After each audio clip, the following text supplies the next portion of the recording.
মাহফিলে বক্তব্য আমার 3.5 বছর পর। সিরাতুন নবী সাল্লাল্লাহু আলাইহি ওয়াসাল্লামের মাহফিলের মধ্য দিয়ে আমার এই ইফতিতাহ, এই নতুন সূচনা, এটাও যেন আল্লাহ পাক রাসূল আকরাম সাল্লাল্লাহু আলাইহি ওয়াসাল্লামের বরকতে আল্লাহ যেন বরকতময় করেন, কবুল করেন। সেই হাওয়া বাংলার মাটিতে লেগেছে, ইনশাআল্লাহ ইসলাম বাংলাদেশের ক্ষমতা দখল করবে।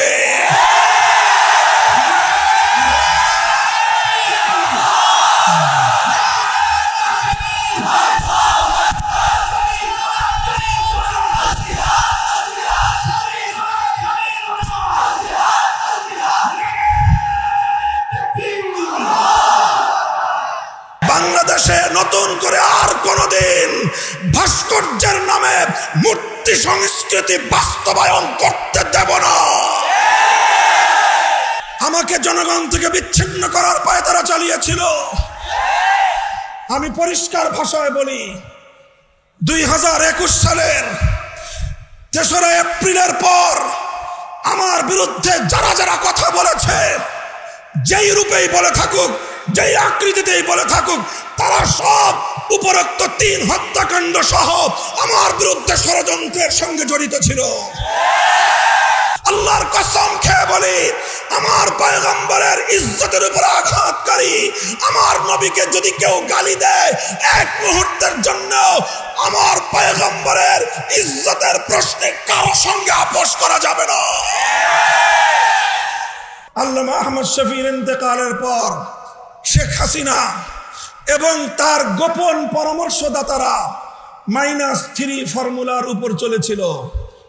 স্পষ্ট কথা, শুধু আওয়ামী লীগ নয়, এই জাতীয় যারাই আছেন, ইসলামকে রাজনৈতিক ভাবে দেখতে আপনাদের পছন্দ হয় না, পয়গাম শুনে রাখেন, বাংলাদেশে আপনাদেরকে আমরা বরদাস্ত করতে পারবো না।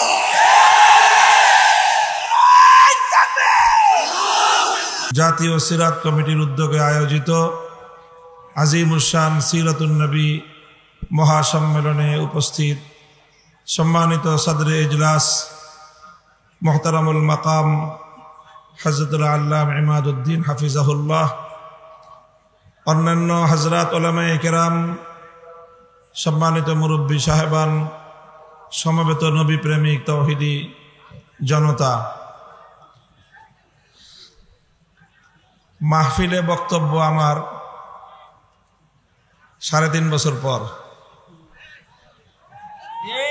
সিরাতুন নবী সাল্লাল্লাহু আলাইহি ওয়াসাল্লামের মাহফিলের মধ্য দিয়ে আমার এই ইফতিতাহ, এই নতুন সূচনা, এটাও যেন আল্লাহ পাক রাসূল আকরাম সাল্লাল্লাহু আলাইহি ওয়াসাল্লামের বরকতে আল্লাহ যেন বরকতময় করেন, কবুল করেন। কয়েকটা কাটা কাটা কথা আমি বলবো। কথাগুলোর মধ্যে তাসালসুল থাকবে না, অর্থাৎ ধারাবাহিকতা থাকবে না। এক একটা কথা শেষ হবে, আরেকটা কথা বলবো। সারাদিন আপনারা এখানে আজকের এই মুবারক মাহফিলে উপস্থিত আছেন। হযরত উলামায়ে কেরামের কাছ থেকে রাসূল আকরাম সাল্লাল্লাহু আলাইহি ওয়াসাল্লামের সিরাতের উপর গুরুত্বপূর্ণ আলোচনা শুনেছেন। প্রথম কথা হলো, নবী আকরাম সাল্লাল্লাহু আলাইহি ওয়াসাল্লামের মাকসাদে বিআসাত, যে উদ্দেশ্যে তিনি নবী হিসেবে দুনিয়াতে আল্লাহর পক্ষ থেকে প্রেরিত হয়েছেন, মৌলিক কয়েকটা উদ্দেশ্যের কথা কোরআনে পাকের মধ্যে আল্লাহ পাক রব্বুল আলামিন আলোচনা করেছেন। তার মধ্যে 4টা উদ্দেশ্যের কথা সূরা বাকারা এবং সূরাতুল জুমআর মধ্যে একটু আংশিক পরিবর্তন সহ, একটু আগপিস সহ, একটা আগপিস সহ 4টা কথা আল্লাহ পাক বলেছেন। বা'আসা ফিল উম্মিয়িনা রাসূলাম মিনহুম ইয়াতলু আলাইহিম আয়াতিহি ওয়া ইউযাক্কিহিম ওয়া ইউআল্লিমুহুমুল কিতাব ওয়াল হিকমা। আমি এই বিষয়ে অধিকাংশ এখানে শ্রোতা যারা, তারা কোরআন এবং হাদিসের এলেম সম্পর্কে কিছুটা খোঁজ খবর রাখেন। এরকম এই জায়গায় এই আয়াতের মধ্যে আল্লাহর নবীর আগমনের কিছু মৌলিক উদ্দেশ্য বর্ণনা করেছেন। আরেকটা আয়াত আমি তেলাওয়াত করেছি আমার খুতবার মধ্যে। এই আয়াতটাও কোরআনে পাকের কাছাকাছি শব্দে একাধিক জায়গায় এসেছে। সূরাতুস সফেও এসেছে, সূরা আলে ইমরানে এসেছে। সেটা হলো রাসূল আকরাম সাল্লাল্লাহু আলাইহি ওয়াসাল্লামের আগমনের যেই উদ্দেশ্যটা নিয়ে আজকের এই পৃথিবীতে নতুন জাহেলিয়াতের সাথে আমাদের মূল ইখতিলাফ এবং মতবিরোধ। বিশেষ করে আমি একটা কথা তো পরিষ্কার বলি, এই যে আওয়ামী লীগ, শেখ হাসিনা এবং শেখ পরিবার, তাদের সাথে তাদের অনেক ভালো গুণাগুণ আমাদের সামনে বিভিন্ন সময় প্রকাশ পেয়েছে, কিন্তু মূল যেই জায়গাটায় তাদের সাথে আমাদের বিরোধ ছিল সেটা রাসূল সাল্লাল্লাহু আলাইহি ওয়াসাল্লামের আগমনের যে মৌলিক উদ্দেশ্য সমূহ, তার মধ্যে গুরুত্বপূর্ণ একটা পয়েন্ট, গুরুত্বপূর্ণ একটা বিষয়। আল্লাহ বলতেছেন, আমি আমার নবীকে দুনিয়াতে প্রেরণ করেছি, বাসাফিল হুয়াল্লাযী আরসালা রাসূলাহু বিল হুদা ওয়া দীনিল হক, সত্য ধর্ম, সত্য দিন এবং হেদায়েত দিয়ে আল্লাহ পাক তার নবীকে পাঠিয়েছেন। কেন? লিইয়ুযহিরাহু আলাদ-দীনি কুল্লিহি, যেন আল্লাহর নবী আল্লাহর দ্বীনকে দুনিয়ার বাকি সকল মতামতের উপর, সকল মতাদর্শের উপর, সকল আদর্শের উপর যেন আল্লাহর দ্বীনকে বিজয়ী করতে পারেন। দ্বীনকে বিজয়ী করা আমাদের নবীর আগমনের একটা মৌলিক উদ্দেশ্য। নবীজির জিন্দেগির মৌলিক একটা কর্মসূচি হলো আল্লাহর দ্বীনকে বিজয়ী করা। এই জন্য আজকে আওয়ামী লীগের এই দুর্দশা দেখে এই কথা আমি বলতেছি তা না। আগামী দিন কোনোভাবে যদি আগামী কোনো সময় তওবা করে এই জাতির হাতে পায়ে ধরে মাপ চেয়ে যদি আবার রাজনীতিতে পুনর্বাসিত হওয়ার সুযোগ পান, তাহলে এই তওবাটা বিশেষভাবে আপনারা করে আসবেন। সেটা হলো, আপনারা ইসলামকে এতিমখানায় দেখতে আপত্তি করেন না, ইসলামকে কবরস্থানে দেখতে আপত্তি করেন না, ইসলামকে মসজিদে দেখতে আপনাদের আপত্তি নাই, ইসলামকে মাদ্রাসায় দেখতে আপনাদের আপত্তি নাই, কিন্তু ইসলামের কথা নিয়ে রাজপথে নামলেই আপনাদের শরীরে অ্যালার্জির চুলকানির উপদ্রব শুরু হয়। ভালো করে বলতেছি, তখন সেই সময়ে কিছু মানুষ এই শেখ হাসিনার প্রশংসা করে যে উনি তো তাহাজ্জুদের নামাজ পড়েন, কেউ প্রশংসা করে উনি তো মাথায় পট্টি লাগান, কেউ প্রশংসা করে উনি তো হিজাব পরেন, উনি তসবিহ পড়েন, উনি সকালবেলায় ঘুম থেকে উঠে যায় নামাজ তালাশ করেন, কোরআন শরীফ পড়ে দিনের কার্যক্রম শুরু করেন। এই সকল বিষয় পরের আলোচনা। প্রথম কথা হলো, ইসলাম আল্লাহর জমিনে বিজয়ী আদর্শ হিসেবে প্রতিষ্ঠিত হবে। আপনার রাজনৈতিক দর্শনে এটাকে মানার কোনো সুযোগ আছে কিনা সেটা বলবেন। ওলামায়ে কেরাম মসজিদে কথা বলবেন, ওলামায়ে কেরাম দ্বীনের মাসআলা বলবেন, ওলামায়ে কেরাম দ্বীনের দাওয়াতের কথা বলবেন, সেই সঙ্গে ওলামায়ে কেরাম আল্লাহর দ্বীনকে রাজনৈতিকভাবে বিজয়ী করবার কথা বলবেন।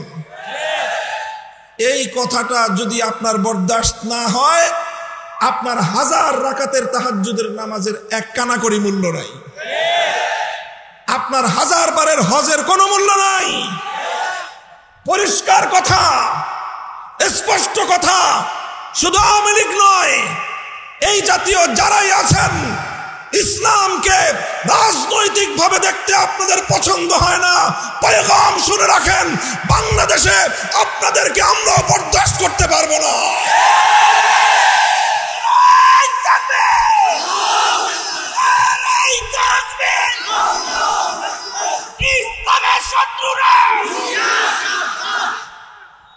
আমরা আমাদের মধ্যে কর্মবন্টন আছে, আলেম ওলামাদের মধ্যে। কেউ তালিমের কাজ করবে, শিক্ষকতার কাজ, এলেম শিখাবে, কেউ দাওয়াত এবং তাবলীগের কাজ করবে, কেউ তাজকিয়া এবং ইসলাহের কাজ করবে, আর কারো জিন্দগির মূল কাজ হবে ইসলামকে রাজনৈতিকভাবে বিজয়ী করা। কাজেই কেউ যদি ইসলামী শিক্ষার বিরোধিতা করে সে যেরকম মুরতাদ, কেউ যদি ইসলামী দাওয়াতের বিরোধিতা করে সে যেমন মুরতাদ, কেউ যদি ইসলাহ এবং তাজকিয়ার বিরোধিতা করে সে যেরকম মুরতাদ, কেউ যদি ইসলামী রাজনীতির বিরোধিতা করে সেও মুরতাদ। এই প্রশ্নে কোনো আপোষ নাই, কোনো আপোষ নাই। আওয়ামী লীগ আর আওয়ামী লীগকে দেখা দেখি মাঝে মাঝে বিএনপিও এই কথা বলার চেষ্টা করে, এই কথা বলার চেষ্টা করে যে রাজনীতিতে ধর্মের প্রবেশের কোনো সুযোগ নাই। মনে রাখো, এই কথা যদি তোমরা পরিবর্তন না করো, এই কথা যদি পরিবর্তন না করো, আগামী দিনে বাংলাদেশ তোমাদের ব্যাপারে একই সিদ্ধান্ত নিবে। মনে রেখো, ইসলামের বিজয়ের এক বাতাস প্রবাহিত হয়েছে, সেই বাতাস ইমারতে ইসলামিয়া কায়েম করেছে। সেই হাওয়ায় দুলতে দুলতে আমেরিকার নেতৃত্বাধীন পশ্চিমা জগৎ পরাজয় মেনে নিয়েছে। সেই বাতাসে দুলতে দুলতে হামাসের কাছে ইসরায়েল নতি স্বীকার করতে বাধ্য হবে। সেই হাওয়া বাংলার মাটিতে লেগেছে। ইনশাআল্লাহ ইসলাম বাংলাদেশের ক্ষমতা দখল করবে।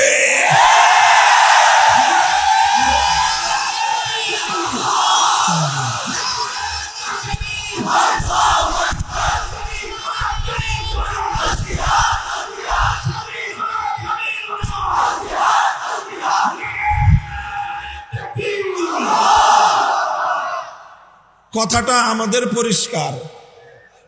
অন্যান্য ধর্মের ব্যাপারে আমার কোনো কথা নাই। আমি যতটুকু তুলনামূলক ধর্মতত্ত্ব নিয়ে পড়াশোনা করেছি, জেনেছি, শুনেছি, অন্য কোনো ধর্ম রাজনৈতিকভাবে বিজয়ী হওয়ার অভিলাষ রাখে না। এই জন্য ওই সকল ধর্মগুলো রাজনীতিতে থাকবে কি থাকবে না সেটা তাদের ধর্ম প্রণেতা যারা আছে, ধর্মের নিয়ন্ত্রক যারা আছে, অন্য সবগুলো ধর্ম নিয়ন্ত্রণ করে মানুষ। একমাত্র ইসলাম ধর্ম এমন যে তার নিয়ন্ত্রণের বাগডোর কোনো মানুষের হাতে নয়, বরং স্বয়ং আল্লাহর হাতে। আল্লাহ যেভাবে ইসলামকে তরতিব দিয়েছেন, সেটআপ দিয়েছেন, এখানে কিয়ামত পর্যন্ত এক নোক্তার পরিবর্তন করার সুযোগ কারো জন্য নাই। এবং ইসলামকে আল্লাহ পাক দুনিয়াতে রাজনৈতিকভাবেও বিজয়ী হওয়ার জন্য পাঠিয়েছেন। একটা কথা শেষ। 2 নম্বর কথা, হযরত রাসূল আকরাম সাল্লাল্লাহু আলাইহি ওয়াসাল্লামের মক্কা বিজয়ের সময়ের একটা ঘটনা আমি বলবো ছোট্ট করে।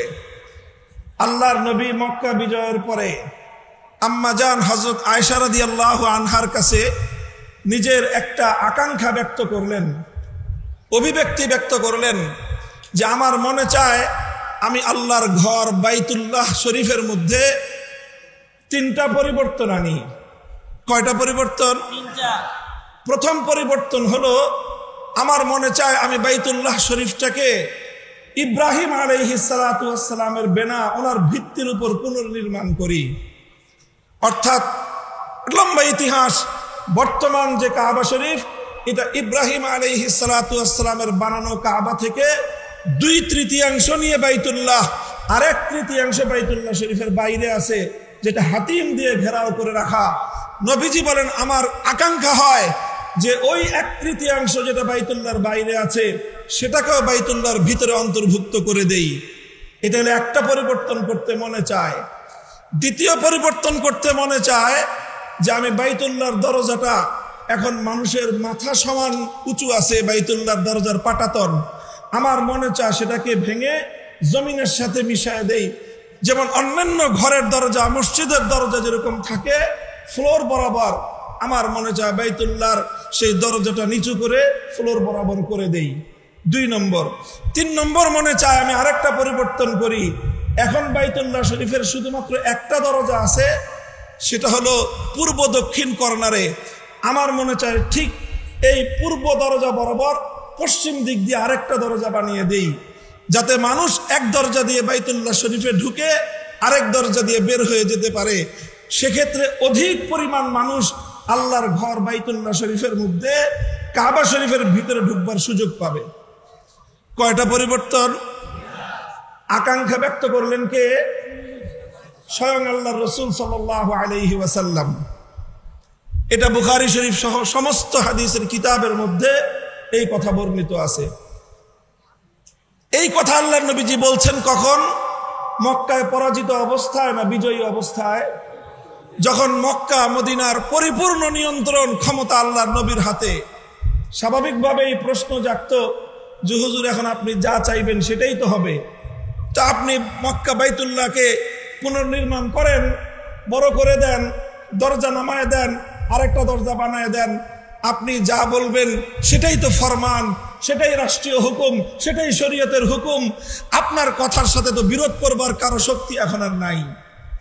আল্লাহর নবী বললেন যে এটা যদি আমি এখন করি তাহলে কিছু সাধারণ মানুষের মধ্যে যাদের বুঝ কম, যাদের জ্ঞান কম, যাদের ইলম কম, যারা নতুন নতুন মুসলমান হয়েছে, ইসলামের প্রতি এখনো তাদের পরিপূর্ণ আস্থা বিশ্বাস তৈরি হয়নি, তারা বিভ্রান্তিতে পড়বে। এই জন্য এই কাজগুলো আমি করতেছি না। ইমাম বুখারী রাহমাতুল্লাহি আলাইহি এই হাদিসকে সামনে রেখে একটা অধ্যায় স্থাপন করেছে, বাবু মান তারাকা বা'দাল ইখতিয়ার মাখাফাতা আন ইয়াখসুরা ফাহমু বা'দিস সামি' ফায়াকাউ ফি আশাদ্দ মিনহু। ইমাম বুখারী বলেছেন যে অনেক অনেক উত্তম কাজ ছেড়ে দিতে হয়। কি করতে হয়? কিছু কিছু উত্তম কাজ ছেড়ে দিতে হয়। কেন? কারণ ওই উত্তম কাজটা করতে গেলে কিছু মানুষ সেটা বুঝতে পারবে না, না বুঝে তারা অনেক বড় বিভ্রান্তিতে পড়ে যাবে। সেই সকল মানুষগুলোকে বিভ্রান্তির হাত থেকে বাঁচানোর জন্য মাঝে মাঝে কিছু কিছু উত্তম কাজও ছেড়ে দিতে হয়। যেমন এই ক্ষেত্রে আল্লাহর নবী বাইতুল্লাহ শরীফকে সংস্কার করার কাজটা করেন নাই, ছেড়ে দিয়েছেন। কেন? যাতে ওই নব মুসলিম মানুষগুলো যেন বিভ্রান্তির শিকার না হয়ে যায়। কাজেই বুজুর্গদের যত মাজার আছে, বুজুর্গদের যত কবর আছে, সেই কবরগুলোকে যারা পাকা করেছে অনেক বড় গুনাহের কাজ করেছে। সেই কবরগুলোর উপর যারা দালান কোঠা নির্মাণ করেছে, কোন ইমারত নির্মাণ করেছে, সুস্পষ্ট আল্লাহর নবীর সহিহ হাদিস লঙ্ঘন করে তারা বুজুর্গদেরও অভিশাপ করিয়েছে, আল্লাহর নবীর হাদিসের বিরোধিতা করে তারা বড় ধরনের পাপ করেছে।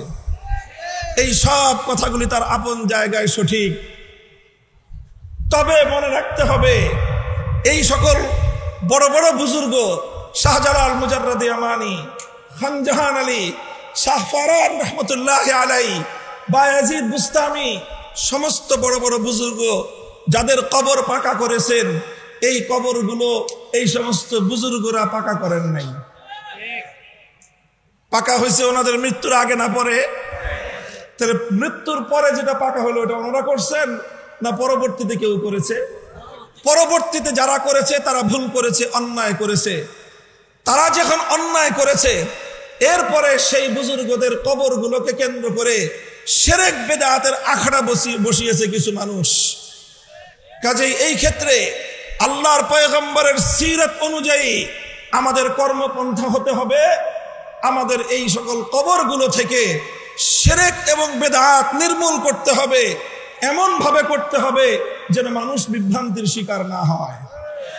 কেউ যেন প্রকৃত অর্থে আমরা যারা শাহজালালের উত্তরসূরি, প্রকৃত অর্থে আমরা যারা শাহজালাল থেকে আল্লাহু আকবারের ধ্বনির শিক্ষা গ্রহণ করেছি, প্রকৃত অর্থে আমরা যারা শাহজালালের চেতনায় উদ্বুদ্ধ হয়ে গৌর গোবিন্দদের বিরুদ্ধে রুখে দাঁড়াবার প্রেরণা পেয়েছি, কেউ যেন আমাদের বিরুদ্ধে বিষোদ্গার করার সুযোগ না পায়, সেই বিষয়ে খেয়াল রাখতে হবে। এজন্য বুজুর্গদের কবরগুলোর সঙ্গে এমন কোন আচরণ করা যাবে না যাতে সাধারণ মানুষ, মূর্খ মানুষ, অজ্ঞ মানুষরাও মনে করতে পারে যে ইনারা বুজুর্গদের সঙ্গে বেয়াদবি করতেছে। এমন কোন আচরণ করা যাবে না। বুজুর্গদের কবরকে বাদ দিয়ে আশেপাশে যত শিরক বিদআত আছে, এই সকল শিরক বিদআত এগুলোকে বন্ধ করার ব্যবস্থা করতে হবে। যারা গাঞ্জা খায় বড় বড় বুজুর্গদের কবরে এই গাঞ্জাখুরি বন্ধ করতে হবে।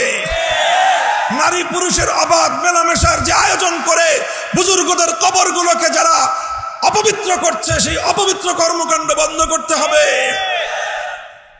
এই সকল কর্মকাণ্ড বন্ধ করার জন্য আমাদেরকে ধীর স্থির ধারাবাহিক পদক্ষেপ নিতে হবে। সরকারকে বলতে হবে পদক্ষেপ নেন। আপনারা তো এখন দাবি করেন জনগণের সরকার। এই দেশের অধিকাংশ ধর্মপ্রাণ মুসলমান সমস্ত বুজুর্গদের কবরকে কেন্দ্র করে সংগঠিত শিরক বিদআতের আখড়াকে তারা পছন্দ করে না। কাজেই এই সকল অপকর্ম বন্ধ করেন, বুজুর্গদের কবরগুলোকে এই নোংরামির হাত থেকে রক্ষা করেন। এই সমস্ত বুজুর্গানে দিন শাহজালাল মুজাররদি আমানি, শাহপরান রহমতুল্লাহ আলাই, খানজাহান আলী রহমতুল্লাহ আলাই, বায়াজিদ বুস্তামি রহমতুল্লাহ আলাই, আমার প্রস্তাব হলো এই সকল কবরগুলো, এই সকল মাজারগুলোকে কেন্দ্র করে যেই অপচক্র, যেই সকল শিরক বিদআতের নোংরামির আখড়া গড়ে উঠেছে, এগুলোকে উপড়ে ফেলে, এগুলোকে উৎখাত করে প্রত্যেকটা মাজারের মধ্যে হাক্কানি মাশায়েখদের খানকাহ কায়েম করা হোক। খালি ভেঙে দিলে হবে না, সাদের আখড়া ভেঙে দিলে কাজ শেষ হবে না। প্রত্যেকটা কবরের সেখানে খানকাহ কায়েম করে হাক্কানি সিলসিলার মাশায়েখদেরকে বসে রাসূল আকরাম সাল্লাল্লাহু আলাইহি ওয়াসাল্লামের মৌলিক কর্মসূচি তাজকিয়া এবং ইসলাহের কাজ সেখান থেকে শুরু করতে হবে। বায়াত করেন, কাকে কোন মাজারে বসাবেন ঠিক করেন, কাকে কোন মাজারে। শাহজালাল মুজাররদি আমানির মাজারে এমন এক বুজুর্গ দিবেন যিনি শুধু তসবিহ জপে না, শাহজালাল মুজাররদি আমানির মতো গৌর গোবিন্দের বিরুদ্ধে জিহাদেও যেতে পারে। আর বাকিগুলো আপনারা করেন। আমি একটা কথা বলে দিলাম শুধু, ইনশাআল্লাহ উলামায়ে কেরাম আমরা এইভাবে কাজ করব। কথা ঠিক? 3 নম্বর কথা আমার, এই সকল জায়গাগুলোতে আমরা ছাড় দিব, অন্যান্য জায়গাগুলোতে ধীর স্থিরে আমরা আল্লাহ রাসূল সাল্লাল্লাহু আলাইহি ওয়াসাল্লামের যে কর্মপন্থা ছিল ধারাবাহিকভাবে ধীরে ধীরে তাদাররুজান মা'আত তাআন্নি, ধীরে ধীরে আমরা এক একটা বিষয়কে পদক্ষেপ গ্রহণ করে বাস্তবায়নের দিকে অগ্রসর হয়ে যাব। শুধু একটা বিষয়ে কোনো নম্রতার সুযোগ আমাদের কাছে নাই, সেটা হলো আমার নবীর ইজ্জত। এখানে কোনো সুযোগ নাই। আল্লাহর কসম খেয়ে বলি, আমার পয়গম্বরের ইজ্জতের উপর আঘাতকারী আমার নবীকে যদি কেউ গালি দেয়, এক মুহূর্তের জন্য আমার পয়গম্বরের ইজ্জতের প্রশ্নে কারো সঙ্গে আপোষ করা যাবে না।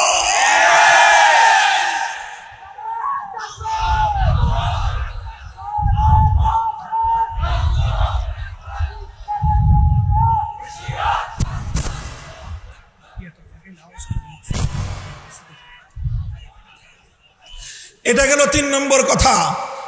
কাজেই আমরা অন্তর্বর্তীকালীন সরকারের কাছে স্পষ্ট পয়গাম দিয়ে দিতে চাই, অনেক ধরনের সংস্কারের কথা শুনতেছি। রাষ্ট্র সংস্কার করবেন, ভালো কথা। নির্বাচন ব্যবস্থার সংস্কার করবেন, আরো ভালো কথা। দেশে ফ্যাসিবাদ যেন তৈরি হতে না পারে, সেই ফ্যাসিবাদের উৎসমুখ বন্ধ করবেন, ভালো কথা। স্বৈরতন্ত্রের সকল সম্ভাবনাকে সমূলে উপড়ে ফেলবেন, আরো ভালো কথা। সব যেমন বন্ধ করবেন, আমার জমিনে ভবিষ্যতে আর কোনদিন কোন কুলাঙ্গার যেন আমার নবীর ইজ্জতের উপর কালিমা লেপন করবার দুঃসাহস না দেখায়, সেই ব্যবস্থাও চূড়ান্ত করতে হবে। আমরা 2013 সাল থেকে বলে আসতেছি, আল্লামা আহমদ শফি বলেছেন, আল্লামা জুনায়েদ বাবু নগরী বলেছেন, আল্লামা নূর হোসেন কাসেমি বলেছেন, আমাদের বর্তমান আমির হেফাজত আল্লামা মুহিবুল্লাহ বাবু নগরী একই কথা বলছেন। আমার নবীর ইজ্জতের উপর কালিমা লেপনকারী, নবীজির উপর কটাক্ষকারী, নবীর ইজ্জতের উপর আক্রমণকারী কোন কুলাঙ্গারের জন্য মৃত্যুদণ্ডের আইন ছাড়া অন্য কোন আইন আমরা মানি না।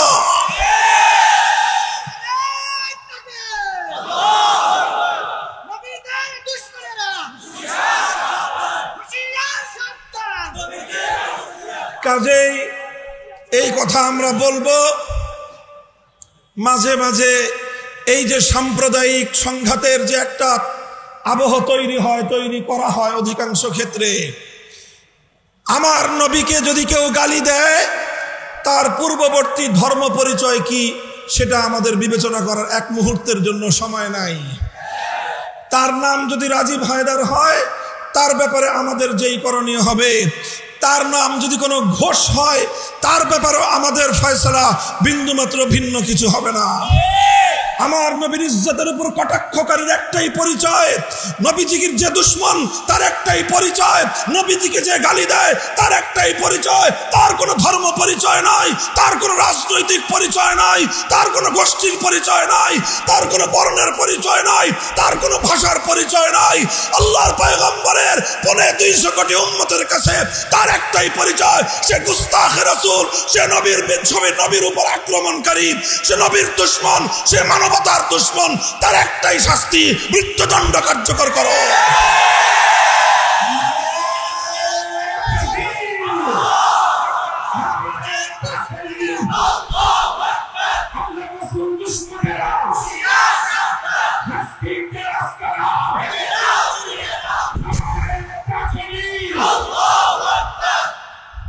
আখেরি কথা আমার, বড় দুঃখ পরিতাপ নিয়ে আজকে কথাটা বলতেছি আমি। আমাদের ওলামায়ে উম্মতকে, আমাদের হেফাজতে ইসলামকে, বাংলাদেশের ইসলামের যে মূল ধারা, এই মূল ধারাকে বিচলিত করার জন্য, বিভক্ত করার জন্য, ঘায়েল করার জন্য এই ফ্যাসিবাদী সরকার যেই ষড়যন্ত্রগুলো করেছে, প্রত্যেকটা ষড়যন্ত্রের স্বরূপ উন্মোচন করে বিচার করতে হবে। এই সরকার আল্লামা আহমদ শফীকে হত্যা করেছে। কেন করেছে? আল্লামা আহমদ শফী রহমতুল্লাহ আলাইকে সুকৌশলে হত্যা করে আল্লামা জুনায়েদ বাবু নগরী সহ তার অনুসারীদেরকে ঘায়েল করার জন্য ফাঁদ পেতেছে। কাজেই প্রথম আল্লামা আহমদ শফীর হত্যাকাণ্ডের সঠিক তদন্ত হতে হবে।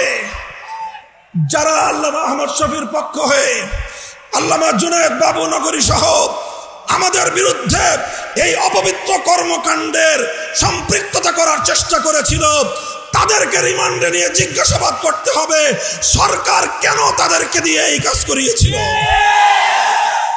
প্রথম কথা, আল্লামা আহমদ শফীকে শেখ হাসিনার নির্দেশে তার গোয়েন্দা সংস্থার লোকেরা সুকৌশলে হত্যা করেছে।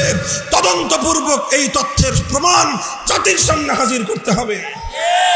2 নম্বর, দ্বিতীয়, আল্লামা আহমদ শফীর ইন্তেকালের পর শেখ হাসিনা এবং তার গোপন পরামর্শদাতারা -3 ফর্মুলার উপর চলেছিল। কয় -3 করতে চেয়েছিল। প্রথম মাইনাসের তালিকায় ছিলেন নূর হোসেন কাসেমি রাহিমাহুল্লাহ, দ্বিতীয় মাইনাসের তালিকায় ছিলেন আল্লামা জুনায়েদ বাবু নগরী রাহিমাহুল্লাহ, আর তৃতীয় মাইনাসের তালিকায় ছিলাম আমি অধম মামুনুল হক। তারা আল্লামা নূর হোসেন কাসেমিকে ষড়যন্ত্রমূলক ভাবে হাসপাতালে গিয়ে গোয়েন্দা সংস্থার লোকেরা হাসপাতালকে ব্ল্যাকমেইল করে, কবজা করে, নিয়ন্ত্রণ করে, কোন প্রাণঘাতী ঔষধ প্রয়োগ করে নূর হোসেন কাসেমিকে তারা হত্যা করেছে। সেই হত্যাকাণ্ডের সঠিক তদন্ত এবং বিচার করতে হবে। এরপরে তারা আল্লামা জুনায়েদ বাবু নগরীর বিরুদ্ধেও একই কৌশল গ্রহণ করেছে এবং আল্লামা জুনায়েদ বাবু নগরীকেও তারা হত্যা করেছে। এই 3 হত্যাকাণ্ডের যথাযথ তদন্ত এবং তার জন্য দায়ীদেরকে জাতির সামনে চিহ্নিত করে, মুখোশ উন্মোচন করে বিচার করতে হবে। আর এরপরে আমাকে একটা করুণা করেছে যে ওর বয়স কম, বেঁচে থাকুক কিছুদিন। আমাদের 3 মুরব্বীরে মারছে, আল্লাহ জানে ওদের মধ্যে কেউ হয়তো আমার প্রতি তার একটু দয়া হয়েছে যে ও বেঁচে থাকুক, কিন্তু এমন ভাবে বেঁচে থাকুক যেন এদেশের মানুষের কাছে ও মুখ দেখাতে না পারে। আমাকে জনগণ থেকে বিচ্ছিন্ন করার পায়ে তারা চালিয়েছিল। আমি পরিষ্কার ভাষায় বলি, 2021 সালের 3রা এপ্রিলের পর আমার বিরুদ্ধে যারা যারা কথা বলেছে, যেই রূপেই বলে থাকুক, যেই আকৃতিতেই বলে থাকুক, তারা সব উপরোক্ত 3 হত্যাকাণ্ড সহ আমার বিরুদ্ধে ষড়যন্ত্রের সঙ্গে জড়িত ছিল। ব্যাপারটাকে কেউ আমার ব্যক্তিগত বিষয় হিসেবে বিবেচনা করবেন না। আমি ছিলাম 3 জনের একজন, আহাদুস সালাসা। আমি ছিলাম 3 জনের একজন। আমার 2 পূর্বসূরীকে হত্যা করেছে।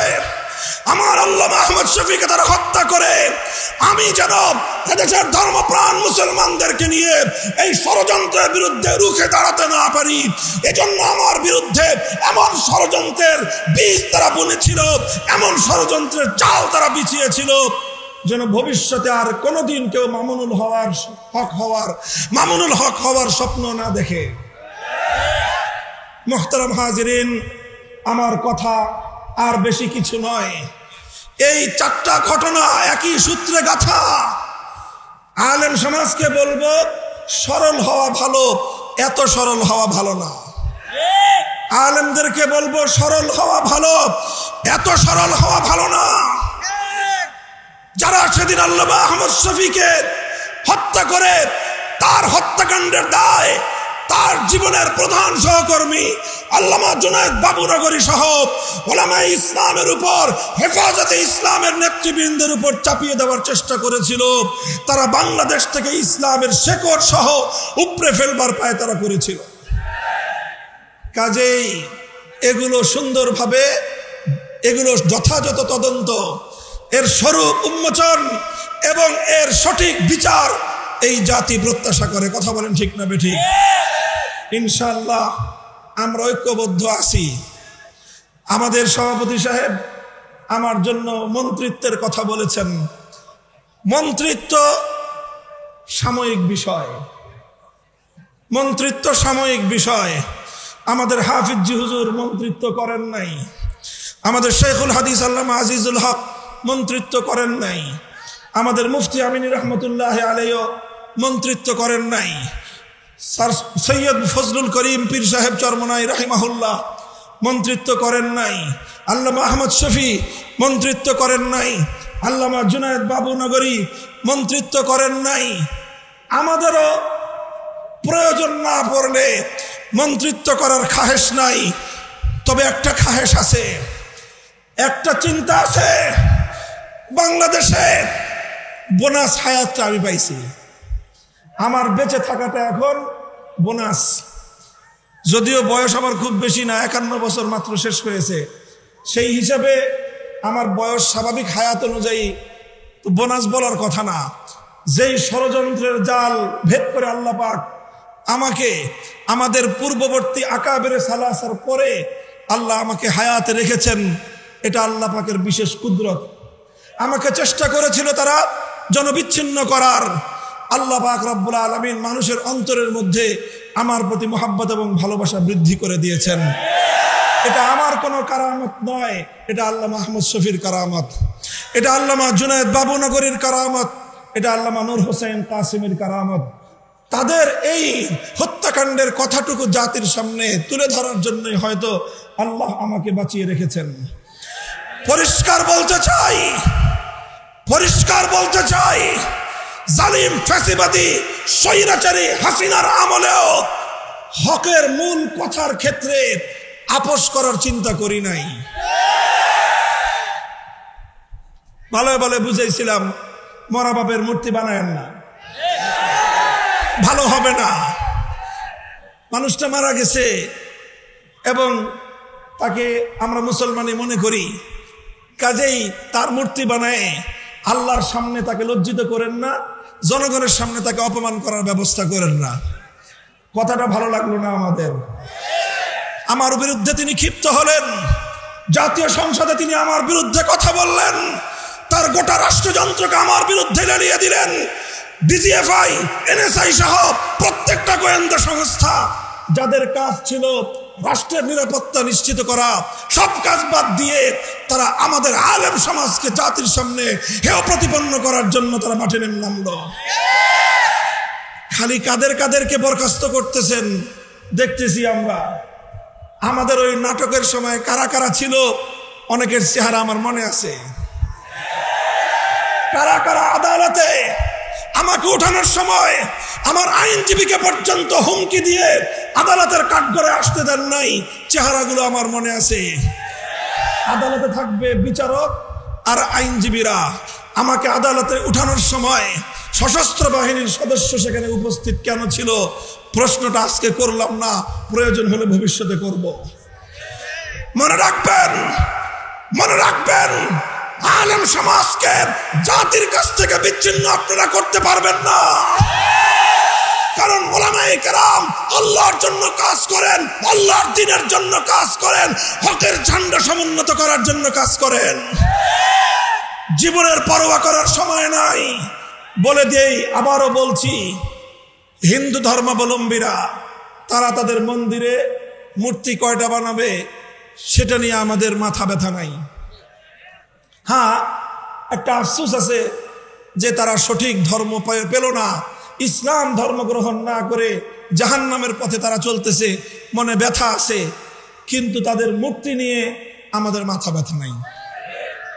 কিন্তু মুসলমানদের কোন জাতীয় স্থাপনায় রাষ্ট্রীয় সম্পদ ব্যয় করে মূর্তি বানাবেন, আমরা মুখে আঙ্গুল দিয়ে চুষবো। ফ্যাসিস্ট হাসিনার আমলেও হয় নাই, ভবিষ্যতেও হবে না।